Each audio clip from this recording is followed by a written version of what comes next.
Jessica Iskandar mendadak malas saat disinggung soal mantan tunangannya, Richard Kyle.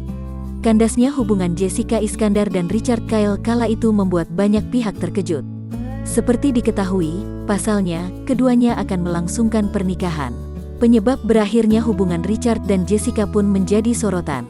Mencuatnya kabar kandasnya hubungan mereka berawal dari unggahan kakak Jessica Iskandar yang menyebut tentang parasit.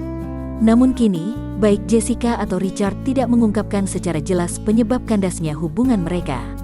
Lantas, pada baru-baru ini, ketika kembali disinggung sosok Richard Kyle, Jessica Iskandar justru mengaku malas untuk membahasnya.